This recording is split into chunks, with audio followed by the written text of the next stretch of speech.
Hey guys, welcome to the review for the BOT plant morphology exam 4, which is the final exam.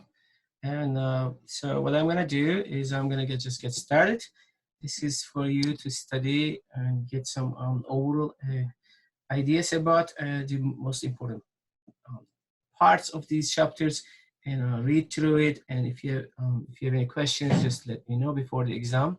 So make sure that you check also the syllabus, your lecture PowerPoints, your reading materials, PDFs, which they are available to you in your Blackboard and your class notes, right? So exam material is chapters 8, 27, and 29. So we'll start with chapter 8, which is plant genetics, which is basic Mendelian genetics. So you know what Mendel, the definition of the terms, allele, gene, chromosomes, monohybrid, dihybrid, triploid, diploid, haploid, pairization, gametes, genetic recombination, genotype, phenotype, environment, basic terminology, right? So what were the Mendel's two basic laws and experiments he did in plants like pea plants. So you make sure that you know about these experiments, you know how to do basic crossings and find F1 and F2 ratios, and also know about QTLs, the quantitative traits, and also blood types and multiple alleles. Okay. So next chapter is chapter 27, which is plant hormones. These are also called plant growth regulators.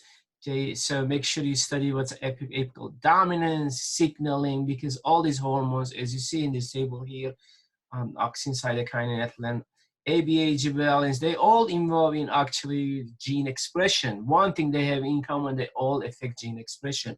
Where they are biosynthesized, like auxins in the roots, cytokinins in the shoot, and where they move and show their effects and what's their effects, right? These are very important.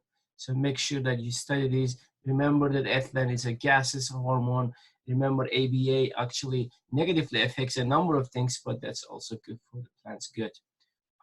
So next chapter is chapter 29, which is plant nutrition and soils.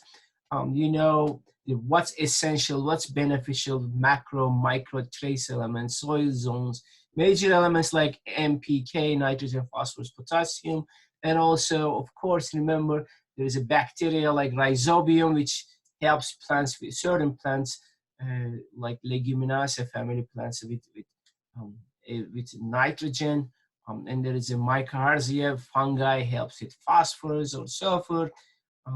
There are deficiency symptoms. If we have these certain nutrient deficiencies, we basically we see the plants showing these symptoms, nutrient deficiency symptoms. They might be located at the lower part, all leaves, or might be in the middle part, or might be in the very top part if they are not very mobile elements, right? So iron is like that. So make sure that you understand mobile versus immobile in plants. NPK are our three most important nutrients for the plants. Plants always need more of them. Nitrogen is number one for their healthy foliage, chlorophyll production, vegetative growth. Phosphorus and potassium is very important for seeds and fruits. So make sure you study these. Mycorrhizae is the fungi. So that helps plants, especially with phosphorus, but not very select plants, but more plants that really get help from that. So if you have any questions, please get those questions to me before the exam. So I'll be happy to answer them, and happy studying.